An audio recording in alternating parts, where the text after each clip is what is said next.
Thanks everybody for your patience while we're letting everyone in from the waiting room. Get started momentarily.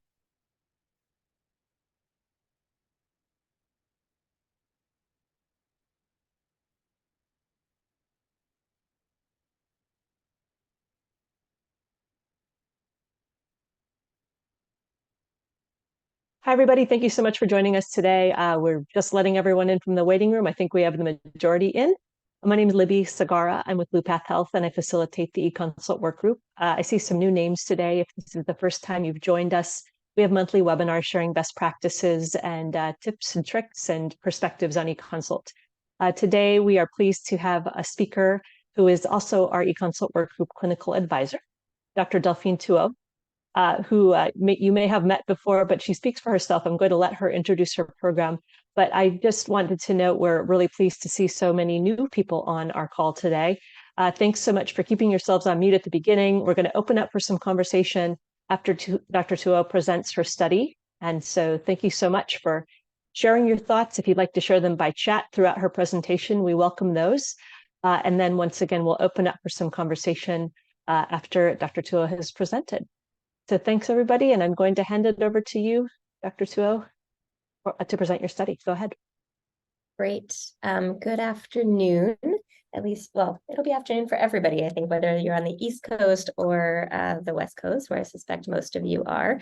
My name is Delphine Tuot. I'm a nephrologist based in San Francisco, so at UCSF School of Medicine, but based entirely clinically and research-wise at the San Francisco General Hospital, which, as many of you know, is the safety net kind of county hospital for San Francisco. And one of my big academic interests over the last decade, I would say, would be trying to evaluate and get a better understanding of how we can leverage eConsult for better access to specialty care. And what has been really apparent to me in the last 5 years or so is that successful eConsult models, or the evaluations that we've done thus far, have really leveraged clinical groups, academic centers, FQHCs, places that are actually implementing the eConsult. And what we have not really looked at to date as much is the perspective of health plan leaders. And again, over the last couple of years, it's become more and more apparent to me how important of a role Medi-Cal plans play, or what their role is in California. As a clinician, I don't often interact, I should say, that often with Medi-Cal plan leaders or Medi-Cal plan folks in general. And so because this is such a big piece, I think, of how we can implement innovative programs for access to care for our Medicaid populations in California, my goal was to reach out to Medi-Cal plan leaders and interview them and better understand facilitators and barriers to eConsult investment, to eConsult implementation, talk about needs, try to better understand needs of various health plans, and how to offer this kind of at their population level. And then my goal, next slide, please, Libby.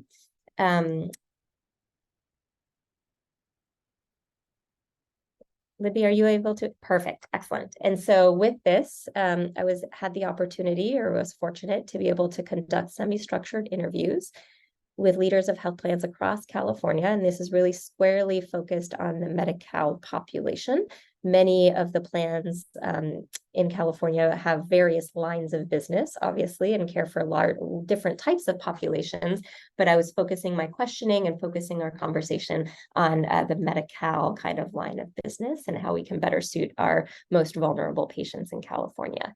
Many of you participated on those interviews. Thank you for your time. Those interviews lasted anywhere from 30 to 45 minutes, depending on our conversations, and basically occurred in the last year. I was fortunate enough to have participation from 16 plans across California, and so you see them here, really representing a diversity of areas in California, both rural and urban and suburban, and really from northern California all the way down to Southern California. So the goal was to get a large swath or understanding of how everyone is practicing eConsults and whether there are similar barriers or facilitators across the state. Next slide, please. And so, as I mentioned, our goal was to enumerate sort of opportunities and barriers to eConsult investment and utilization and implementation, better understand the role of collaboration among plans, like whether there's a there, whether there's a benefit to collaboration or how that might look like, and the perception of each plan's role in eConsult dissemination. All these transcripts were professionally transcribed and then were reviewed by 2 individuals, myself being one of them, pulling out overarching themes and looking at various quotes. And then we mapped those themes and quotes to an implementation framework just to help provide us some structure as we're trying to describe some of these findings. So in the next 1 to 2 slides, I'm going to describe that implementation framework just so that you get a sense of how the results are then going to be described, if you will. Next slide, please, Libby. So the implementation framework that we chose to use is called the EPIS framework. EPIS stands for Exploration, Preparation, Implementation, and Sustainment. And essentially, this framework documents or identifies that there are certain types of contexts and certain types of factors that are important at all steps of an implementation of any type of program in healthcare in general, but in particular in healthcare or in public healthcare. And so the same type of context may exist for exploration, preparation, sustainment, implementation, but the factors may be unique in each of the different scenarios. And so we really focused, or I focused my questioning on the implementation phase of eConsult, as most of the Medi-Cal plans with whom I spoke were either pre-contemplative or really late in the preparation phase, or squarely in the implementation and sustainment phase. So many of those contexts are shared across those 3 phases, but really just focusing on implementation. And the EPIS framework is really thinking about implementation of evidence-based practice. I'm considering in this case eConsult as being an evidence-based practice, although I recognize that we're still developing the robust data to suggest that this is truly an evidence-based practice that we should all be implementing. Next slide, please. So the 4 major contexts that the EPIS framework kind of takes into account or considers at each phase of implementation is the outer context, the inner context, bridging factors, and what they call innovation factors. And so let me explain these a little bit, and this is what provides structure to the rest of the results that I'll be describing over the next 15 to 20 minutes or so. So the outer context in this case, and as it pertains to eConsult implementation, is really the healthcare landscape. It includes policies that affect everything that we do from the state level or the federal level. It includes sort of just availability of specialty care in any given area, as that's an external factor, an external outer context factor that pertains to eConsult implementation. Regulatory requirements and any type of rural, urban descriptor or characteristic of an area. Inner context is actually thinking much more about the actual clinics or health systems or FQHCs that are implementing eConsult. And so a lot of work has actually already been done in this area, including a number of qualitative studies in the past, really discussing eConsult with primary care providers, different types of primary care providers, nurse practitioners, physicians, physician assistants, rural, urban areas. So I didn't spend a whole lot of time on the inner context, but this is really about PCP perception of the problems that exist and what problem we're trying to solve with eConsult. This is really about clinic leadership, about organizational characteristics and workflows within the clinics that are implementing eConsult. And you'll see that many of the results or themes that came out of the inner context mirror themes that have already been identified in the literature. So there was not a whole lot new there. The bridging factors are factors that sort of take the outer context, take the inner context, and try to bridge those 2.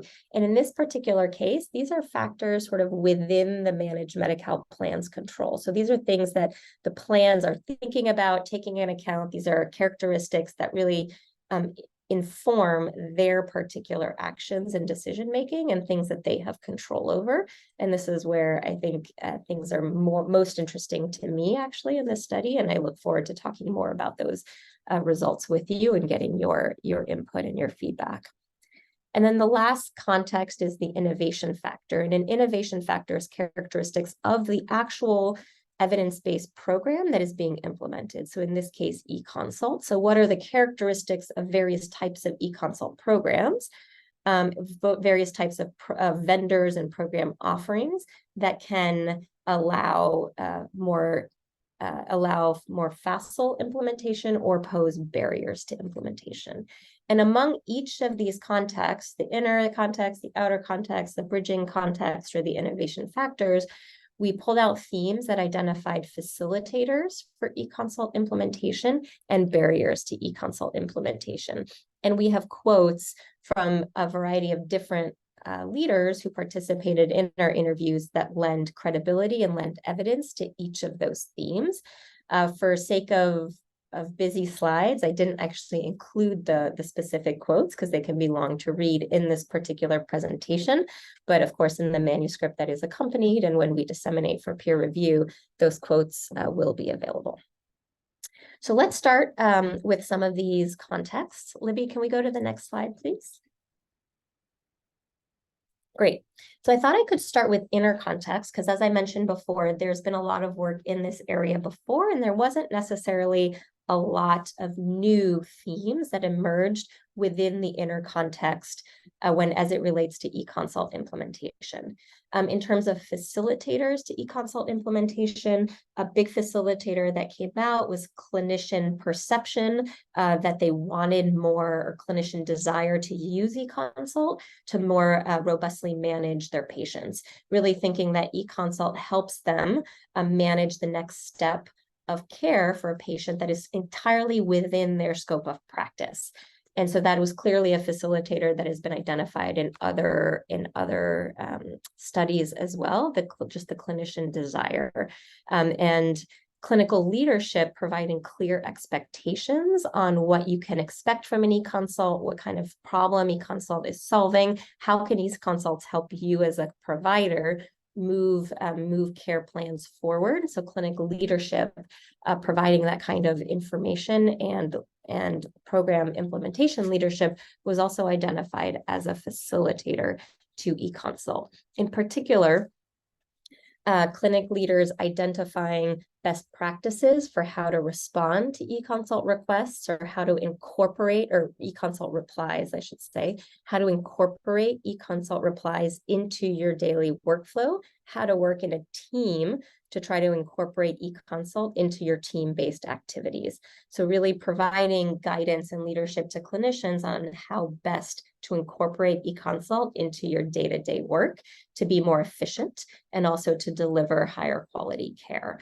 and move care plans forward, particularly in areas where you may not have access to specialty care. And then one other big facilitator that emerged was that eConsult being available to all patients within a provider's panel or a clinic population. So you can imagine, as a primary care provider, you're taking care of patients with a variety of different insurances, say, or it's all Medi-Cal insurance, but they're covered by different plans, or you have Medi-Cal folks, Medicare folks, some uninsured. And so the facilitator to using eConsult programs from the clinical standpoint, or the clinical team standpoint, is being able to go back to that eConsult program for any of your patients that walk in the door. I'm trying to identify, I can send an eConsult for GI for Miss Smith, but I can't for Mr. Jones, poses certain barriers. You can imagine not just workflow and extra thinking from the clinician hat. And because of those barriers, are barriers to further use and routine use within care delivery. And so identifying ways that we can make an eConsult program available to all the patients within a provider's group or a provider's panel was emerged as a really important facilitator. Barriers within the context of primary care clinics have also are not new, and these have been identified previously. The fact that e-consults do present extra uncompensated work for PCPs, at least in current state. And there's a desire to try to elevate this concept so that when e-consult is being used, that the work that ensues, whether that's following up to an e-consult, ordering diagnostics, ordering laboratory tests, following up on those laboratory tests, telling patients what the specialist recommends, and further developing the care plan, really trying to enumerate that so that compensation or remuneration comes accordingly or comes along with that extra work. Additional barriers that have also previously been identified are cumbersome or non-intuitive workflows, particularly as it relates to technology. This is where the idea of integrated e-consult programs within existing electronic health record systems has been identified as something that is really helpful or important, or e-consults only being available for a few select specialties. So for example, if I have to log in 3 different times to get and to be able to submit an e-consult to endocrine for one patient, and then I want to do the same thing for rheumatology, but I actually don't have that opportunity for rheumatology, and I have to go through a different pathway to get rheumatology expertise, or have to submit a referral separately to a rheumatologist. So those types of fragmentation in the way e-consult is presented to primary care teams or primary care clinicians is a clear barrier to its use, particularly when we think about routine implementation and routine use in primary care settings. And then lastly, a barrier is the time spent on this tension that came up on the time spent on the actual e-consult. So writing your e-consult questions, submitting the e-consult versus the time spent on a prior authorization that you then would get sent to a specialist through the usual kind of referral route, if you will. And so that what we don't want to happen, and how this came up, was primary care providers who say, well, I have to do both, right? I'm going to send an e-consult, and then when the response comes back, I then need to send a request for in-person specialty care, taking into account the e-consult response, but I have to fill out the same things on this prior authorization form. So this idea that you have duplicate work is problematic, and that truly is sort of a barrier to e-consult use if you're going to have to do this, put in the same type of information twice. I'll move on to the next slide because, again, much of this has been shown before, and I think this is where I want to start trying to incorporate any feedback. If you have any now, please stop me along the way, or we can just wait till the end as you wish. So the outer context is really, as I mentioned, policy and healthcare delivery within California. Facilitators, when thinking about this outer context to e-consult implementation, include when there's areas with very limited specialty care expertise. So there are clear quotes from leaders of health plans saying, look, when I have providers who tell me that they are so distressed and they're so isolated because they have no specialists around them to whom they can send their patients to get specialty expertise, or no specialist in the area to whom they can bounce ideas off or try to do informal consults or try to get better understanding of how to take care of their own patients. So that is a distress that many of clinicians feel when they feel isolated in our particular areas, usually rural areas without specialists around. So in those cases, e-consult can actually be very helpful, not only to move care plans forward, but also to relieve some of this isolation and some of this distress by primary care clinicians, because they feel that they have an outlet to ask questions and to be able to move their care plan forward for their patients with specialty expertise and specialty guidance. And then another facilitator within the outer context is sort of a stable PCP population. You could maybe consider this being inner context, but what was identified by several plan leaders was one of the benefits of e-consult, as many of us know, is ongoing learning by primary care providers or any providers who are referring through e-consult. It is an adult sort of case-based learning that enables us physicians, users of eConsult, to improve over time and become more comfortable in delivering care that is associated with specialties over time. And so having a stable PCP population who learns from eConsults and then can apply those eConsult learnings to their population of patients is a great facilitator. I think when in areas where you have rapid turnover among primary care providers, there is an activation energy, or there's a steep learning curve in some circumstances on how to use eConsults, not necessarily how to submit eConsult, but how do you leverage eConsult to really increase your scope of practice within primary care. And when there's a lot of turnover and folks are new to eConsult, it's really challenging for those individuals to really get up to speed and figure out how to use eConsults. And so one of the reasons why this is in the outer context facilitator bucket, or if you will, is that this really means that we need to, eConsult is predicated on having ample primary care and a stable, robust primary care enterprise across California.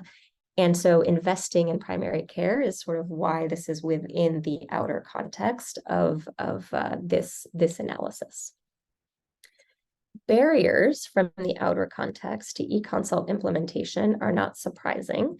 Lack of compensation or any type of remuneration mechanism for PCP teams was identified within the inner context, but is also applicable to this outer context, particularly as we try to move more towards value-based care delivery.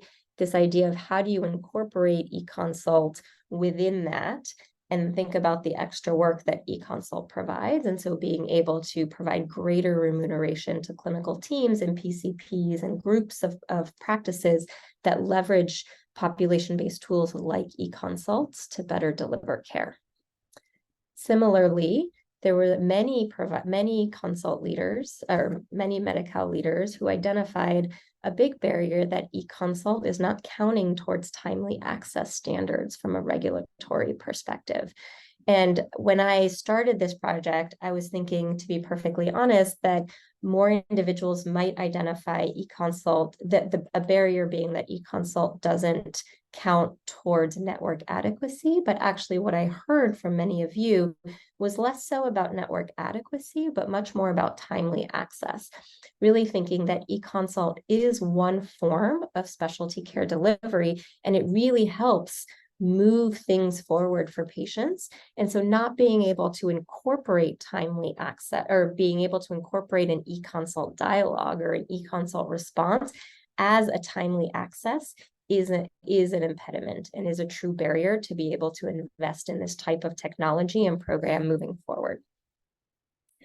And then lastly, regulatory requirements right now, again, that don't consider eConsult dialogue as a type of healthcare delivery. So that is related to the timely access standards. Does anyone have any questions or comments on that before we move forward, or I can just continue and then we can open it up for discussion?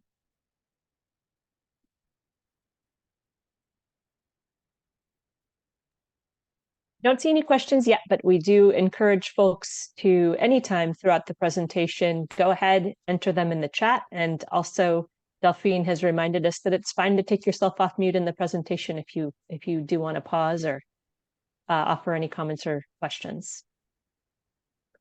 Thank you. Go ahead, Delphine. Great, Libby. So maybe we can advance to the next slide. Great. So we talked about inner context, which is within the primary care clinics or FQHCs, or where eConsult is being implemented. We talked about outer context, which is really the landscape within California. This is now innovation factors, which is squarely various characteristics of eConsult programs, things that are facilitators and barriers to further use, further implementation by Medi-Cal plans. And so again, inherent characteristics of eConsults that are positive are helpful, and the fact that they are helpful for primary care providers are clear facilitators.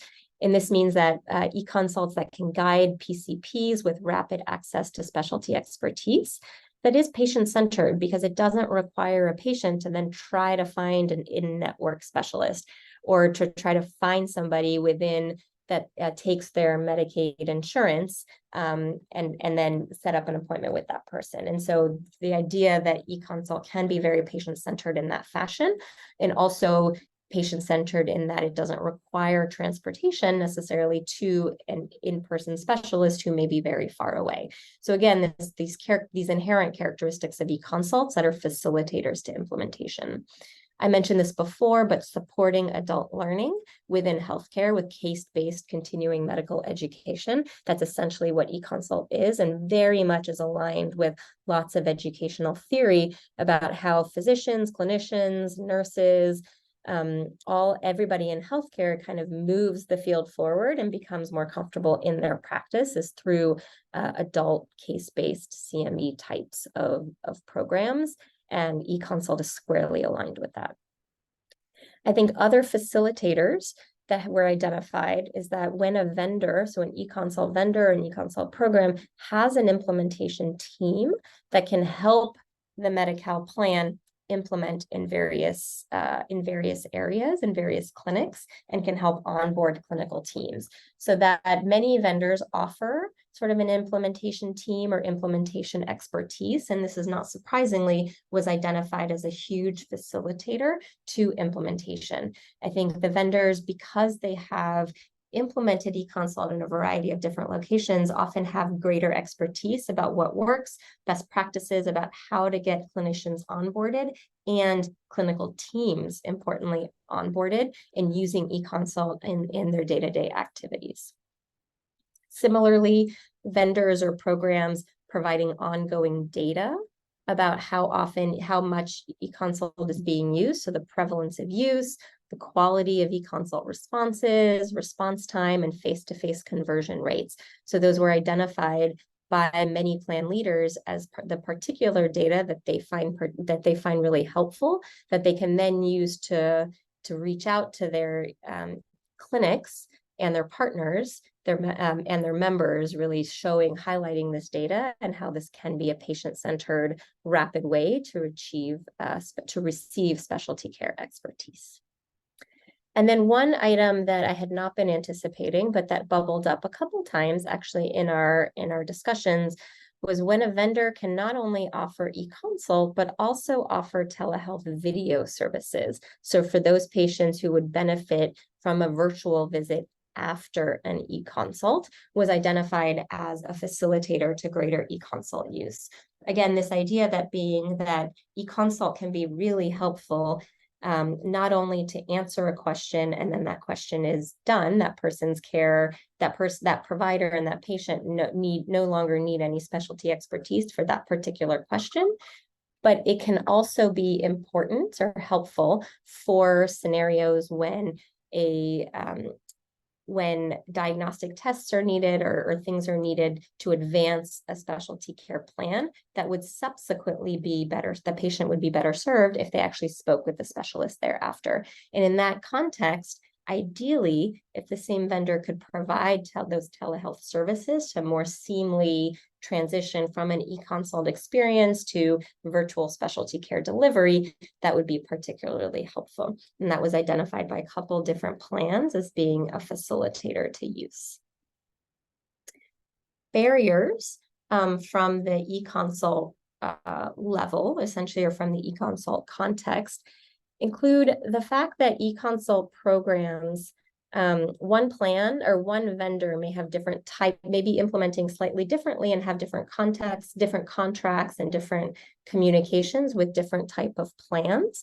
And that was identified as potentially a barrier, actually. Many plan leaders identified that they don't want to reinvent the wheel. Like once they realize and their colleagues realize that eConsult is an important investment and they want to move forward, they then want to hear from their colleagues or other plans who may be competitors as well, like how did you implement, what kind of contract did you have, what are best practices, can we recapitulate or do the same thing? Like, can you just offer this as a package, the same package for a variety of different plans? And that was really identified by leaders as being helpful for them so that they don't have to reinvent the wheel, ask the same questions with various vendors. So some amount of collaboration among different plans who traditionally may be thought of as competitors. The second element here I sort of alluded to before, one of the barriers of e-consult programs in general, third-party systems, is when they don't interface directly with the electronic health record. This is not an absolute necessity, but it's just identified as a barrier. Again, this idea of just trying to lower the activation threshold or lower the number of barriers that providers or clinician teams need to be able to incorporate e-consult in their day-to-day activities. And then lastly, and actually really importantly, is this concept of vendors being able to provide encounter level data. So as many of you appreciate, our current payment methodologies, even in managed care plans, even in potentially capitated plans, is that we use visit level data or visit level information to set a reimbursement rate, essentially. And even when we move forward to value-based payment models or alternative payment models, I think the base idea is using encounter level data to set some of those initial rates. And so it's really important that we're able to identify, the plans are able to identify which patients have gotten e-consults and look at that encounter level data. And those data are not necessarily important for day-to-day e-consult activities or implementation, but more for the reporting mechanism back to receive the appropriate remuneration and to be able to consider e-consult as part of a menu of specialty care delivery or activities that a plan can offer their patients. Similar to telehealth, you need to be able to identify like in synchronous telehealth activities at the encounter level. The state, I think moving forward, if we were going to do this, really do need to identify e-consult data at the encounter level. And this is not always offered by e-consult vendors in their initial discussions with plans. And so this was an important point that emerged a couple times throughout my interviews that I wanted to highlight. Next slide, maybe. Great. Ooh, back up. Perfect. And then the last context are these bridging factors. And so these are really factors within the Medi-Cal plan control on how to leverage to be able to implement e-consult. So facilitators include a dedicated team to implementation, and this is really to partner with the implementation team from the vendors to be able to better implement or better understand ways to facilitate implementation within the various primary care clinics where e-consult is being used. Ideally, this would pair with a centralized referral center that is often offered or offered by Medi-Cal plans. And so this tight correlation or this tight collaboration between an e-consult implementation team, the referral center for the Medi-Cal plan, and the vendor's implementation group was identified as a big facilitator. Collaborating with other plans within a specific county so that the same product can be used to cover the entire population. This is the mirror image of that facilitator that I mentioned from the inner context, the primary care providers who have said before, and this was enumerated here as well, that they want to be able to use the same product for all of their patients that present to them. And so from the plan side, this means collaborating with other plans within the county to be able to say, we're both, or all three of us, or all four of us are going to use this same vendor so that it is easy for all of our clinicians, so that all of our collective members can benefit from e-consult. Of course, having a clear financial value proposition for Medi-Cal plans is important, right? If you don't have a clear understanding or a clear vision of how e-consult can be helpful, not only for timely access, but also from a financial standpoint, that's clearly very important to invest further in the program and in implementation. And then lastly, having a plan to offer e-consults to patients who are uninsured. This goes with the number 2 bullet point that I have here, which is really to be able to offer e-consults to all patients within a county. And how do you do that? So how do you collaborate with other plans to be able to identify grants or mechanisms that can come in that can cover some of the uninsured, which hopefully in California will continue to dwindle because of the inclusion of undocumented individuals within Medi-Cal, the Medi-Cal purview, kind of starting more in 2024 onwards. And then lastly, the two barriers that I wanted to highlight that came up within the plan's control is one, again, this idea of reviewing best practices with other plans. And if you didn't, so a barrier would be not collaborating with other plans and not hearing how other plans did it. So essentially you're reinventing the wheel and therefore troubleshooting the same barriers that probably other individuals have troubleshooted and looked at and tried to do before. So this work group, for example, is a really good way to overcome this barrier as we try to share best practices among plans that are within different levels of implementation.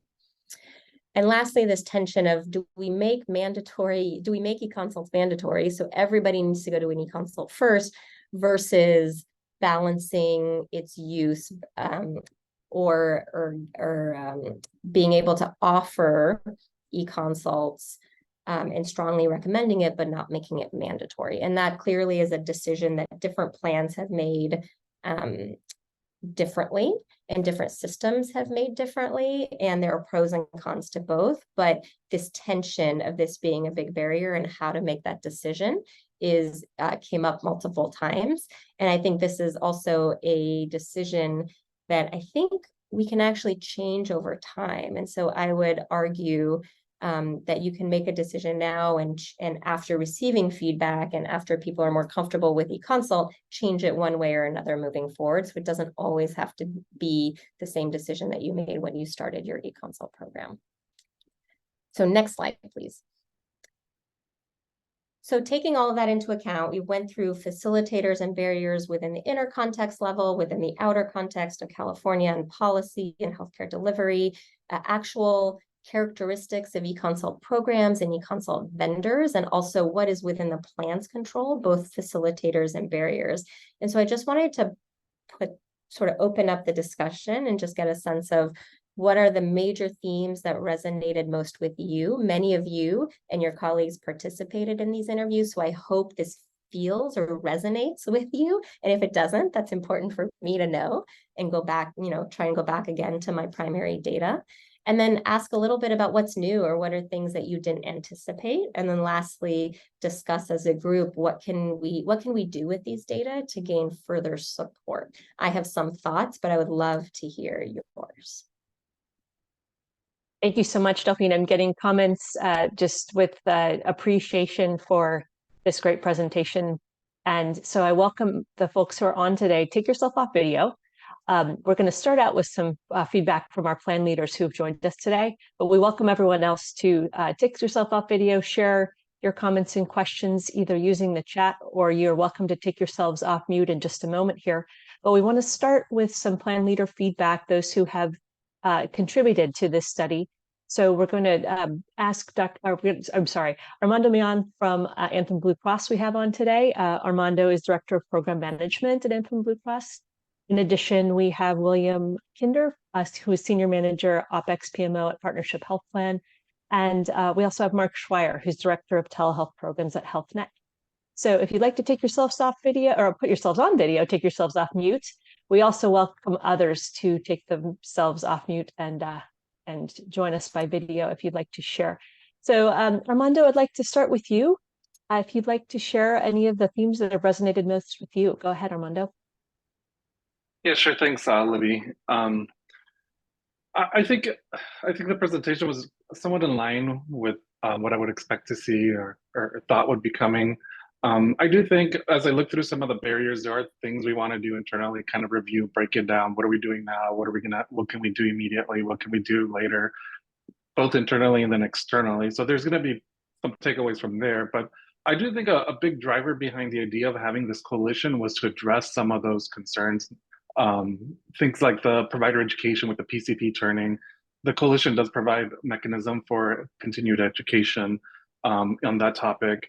And we do have a way to kind of exchange some of those best practices that we might develop. I think there's a lot of room to improve, a lot of more we can do. I do think a lot of it was in line with what I suspected would be there. So there's definitely topics that we need to build on going forward. Thanks, Armando. William, I'm sorry. Let's go next to Mark. Mark, do you want to take yourself off video, share any of your thoughts?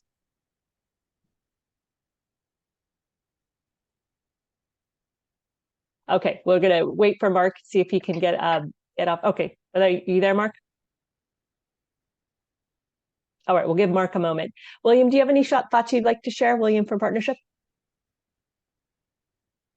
Yeah, I mean, I would just say, and I think goes across the board, but there's just not an easy blanket statement that's a one-size-fits-all solution. So like for eConsult to be effective, it just has to be part of the mix and supplement what's there. And what works for engagement with one provider is not necessarily going to work with other providers. So, I mean, if we had the magic solution and we could just force everybody to utilize the eConsult first model, I mean, obviously as a health plan, we all would do that because of, the tremendous benefits of eConsult, but it really comes down to provider engagement and desire to implement. And if there is not that engagement or desire, it's kind of, you can push it uphill all you want, but at the end of the day, it's truly going to be up to them.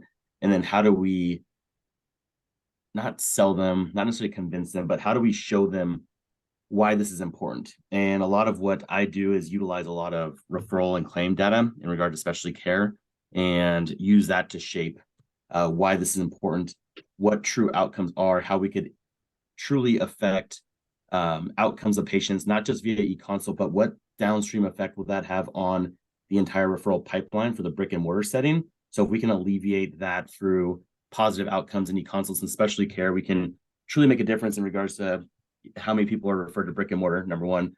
Number two, maybe taking out a lot of the travel, not only the cost to us as a health plan, but opportunity cost for the person as well, whether that's time off work, kids out of school, or babysitting, or whatever other hardships are being created by having to travel great distances. So for me, it's really about changing the conversation with the PCPs and showing them what the true outcomes are, because from their standpoint, a lot of times they think, okay, well, we generated the referral, we fired it off. As far as we know, this person is getting care, but they truly don't know the amount of referrals that are slipping through the cracks, number one.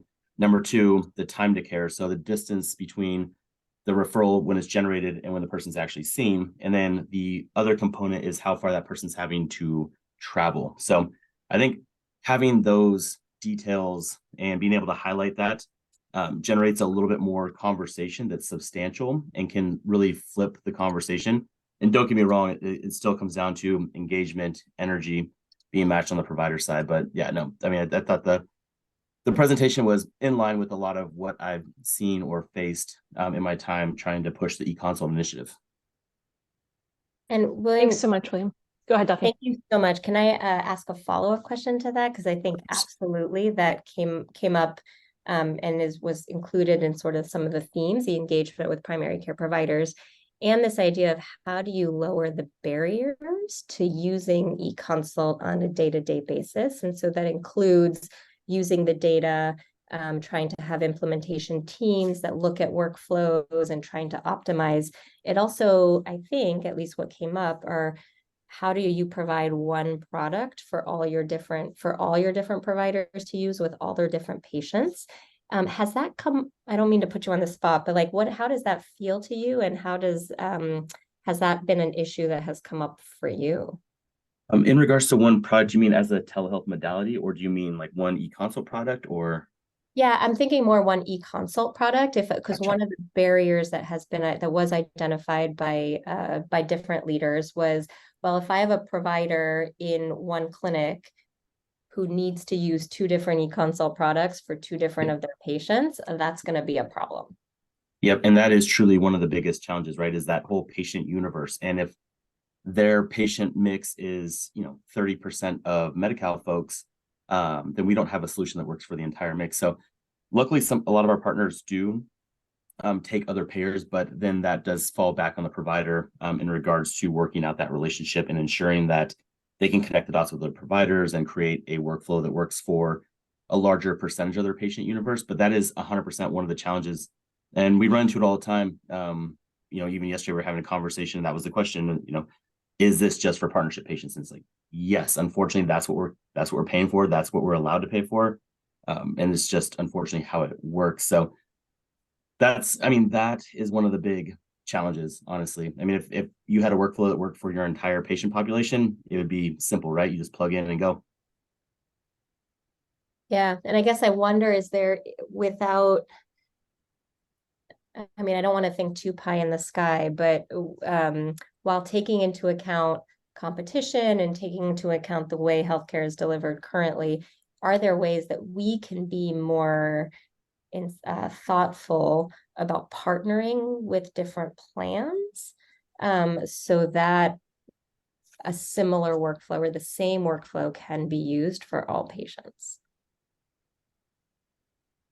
Yeah, and I mean, yeah, absolutely. If there was some way to gather all the plans or payers that cover a certain environment. I mean, we're fortunate from a partnership standpoint in our territories. We are the single payer for Medi-Cal. So we do have that advantage in our counties that we're in.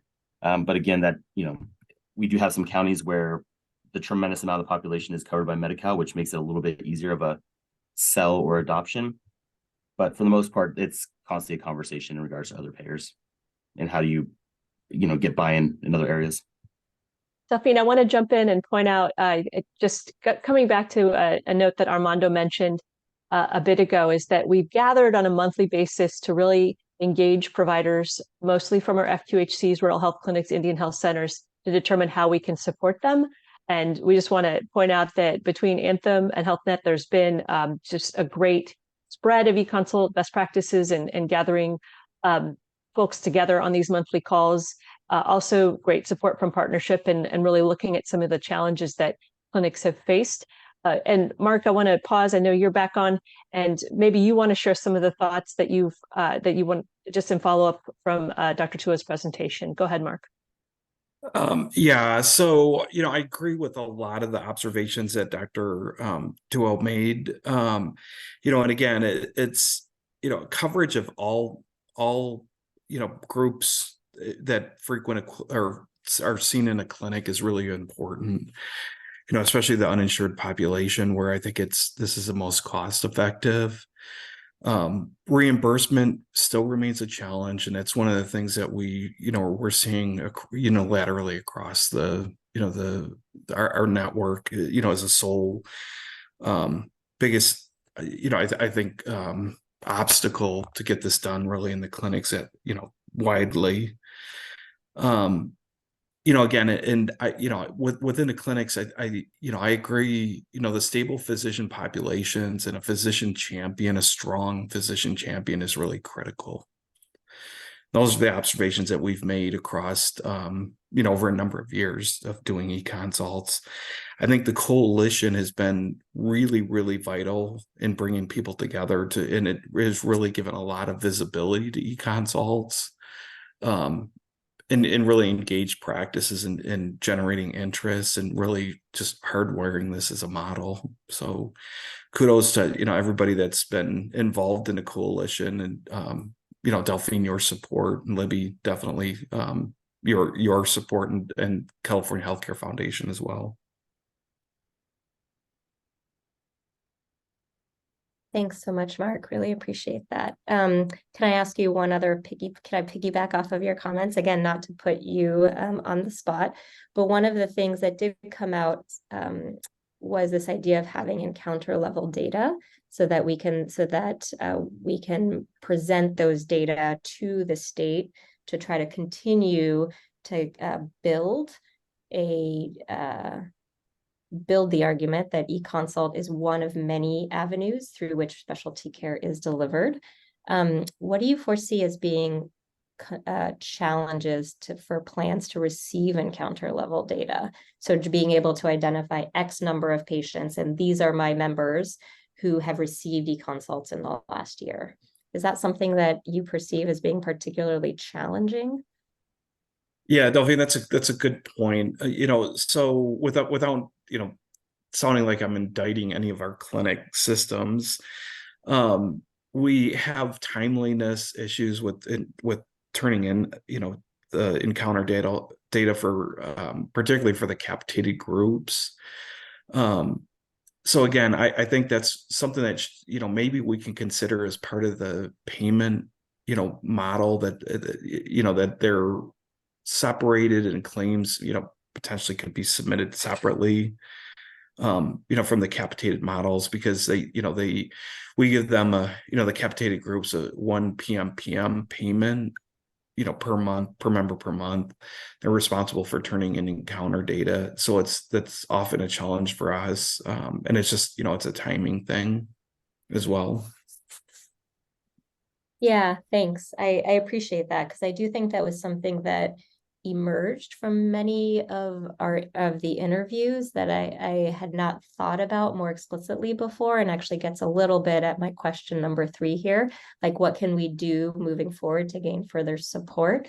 And this type of encounter level data, at least to report it, seems to be a step forward towards incorporating eConsult as part of value-based models, or as part of capitation, or even as part of fee-for-service, kind of moving forward. So that was something that came up that I just wanted to highlight, because I was not anticipating that necessarily when I started. Yeah, Delvin, and it would be of interest. I don't know how much of a broad base of support we'd get from our fellow competitor health plans, but definitely the reporting, to get it on a timely cycle where we're not waiting months for data. I think that should definitely be tied to reimbursement. And if, like I said, if we had an off PBS model, reimbursement, or off capitation model, potentially that could get it done, and it would be, payment for reporting, for the activity and the reporting both. Yep. And I just wanted to appreciate Wendy's comment in the chat. I think another avenue, again, this question number 3 is like, we are all evangelists for eConsult on this work group, for most of us anyway. And so how do we leverage some of these data to keep pushing our colleagues and collaborators at the state regulatory and state policymakers? And examples and data, not just the qualitative data that I'm presenting here, but true data that indicate how challenging it is to get brick and mortar or in-person specialty care expertise for our patients, and how eConsult has been incredibly helpful for many of our patients. And so, Wendy, I really appreciate many of your comments. I don't know if you are able to take yourself off mute or wanted to elaborate further, but really appreciate your experience. Hi there. This Hi. is Wendy. It says my video is not working, so I'm not going to worry about that. That's okay. Yeah. Yeah, no, I just want to, I cannot say enough good about eConsults. And usually when I start getting involved in things like this, and I've talked to Libby a lot over the years, I get so frustrated because it feels like the same conversation I was having 20 years ago about synchronous telehealth. And you have all this data and all this stuff, and how many years does it take for everybody to get on board? And one of the conversation, we did a lot in advance of implementing any of our programs here at the clinic at Chapaday to get provider buy-in, but we did make it mandatory. We did say, for these things, this is the first thing, unless the first step to take is eConsult, unless you run the case by our medical director or by me, and we could say, yeah, okay, bypass eConsult, whatever. And I do still have to remind providers, because it's another system to do. It's a different, they have to think about it before. They're used to a standard operating procedure for putting through a referral, and this requires a little bit more of them. And providers, as we all know, are up to their eyeballs busy. So you have to make it, just emotionally worth their while. And so what I do is I tell them, I give them the time frames that it takes to possibly get a patient into in person. And yet if we get that, or even for synchronous telehealth, sometimes in a couple months, we can get this turned around in 2 days. And they can already be treating them. And at the very least, and you can't find that anywhere in specialty care. And so at the very least, if we send this eConsult and we say, hey, do this test and this test and this test or whatever, and then send me that, and we do a second thing. And even if they can't help per se and get them on the road to treatment, we've got everything we need now, because we know what tests we needed. So we can get them in very quickly with our synchronous telehealth. And so I get really frustrated. So I'm always telling providers, this is the time frame. This is how long it's going to take. And if we do this, here's what it could take. And they go, yeah. And the thing that all providers want is they want quick access to care for their patients. They really care. And so the minute I say those things, I remind them and they say, oh, they go, yeah, okay, got it. Gonna do that right now. And we've just had such incredible success with the e-consult and getting our patients care. And we're very rural. So it's been amazing. Great. Well, thank you so much, Wendy. Really appreciate your experience. And I think some of that mirrors some of the themes that came out, really trying to lower barriers, capitalize on providers who feel really moral distress for not able to get specialty expertise or specialty in-person care for their patients, and feeling really relieved at the e-consult recommendations that come through, because it helps them provide or move care plans forward for their patients. So we will continue to sort of work on trying to build the data for e-consult for our state policymakers and regulators. I just wanted to thank all of you for listening today and participating. The more feedback I get from others, it really helps shape how we think about e-consult and how we present e-consult to others. I really want to thank participating health plan leaders for participating in these interviews, including those who were here today, the California Healthcare Foundation in particular for the funding to help do some of this work, and their continued support for e-consult as a mechanism for specialty care delivery. Julie Kim, who's one of my colleagues who helped do some of the thematic analysis, and then Blue Path Health for all of their support for this coalition, for getting us all together and really pushing us forward. And my hope is that these type of data will also will help in conjunction with the harder data, the volume data, the response time that are available in our statewide dashboard, that we will be highlighting more excessive or more robustly at our November meeting. That, Libby, I think you might be able to just highlight in just a minute. Yes, I can. And just very briefly, thank you, Dr. Tuo, for this really informative presentation. So many compliments coming through in the chat. Thank you, Armando, Mark, and William for sharing your thoughts, and Wendy too. Any last thoughts or questions you can share via chat, and we'll follow up with you all. But in my last minute, I just want to remind you all that our in-person meeting is taking place in Sacramento. I know a lot of you are in California. We have a few out-of-staters, but those of you who can join us in person, we'd love to see you on November 8th. Dr. Tuo will continue her discussion and presentation of these wonderful data that we've been able to gather through the health plan support. And in addition, we have a really rich agenda.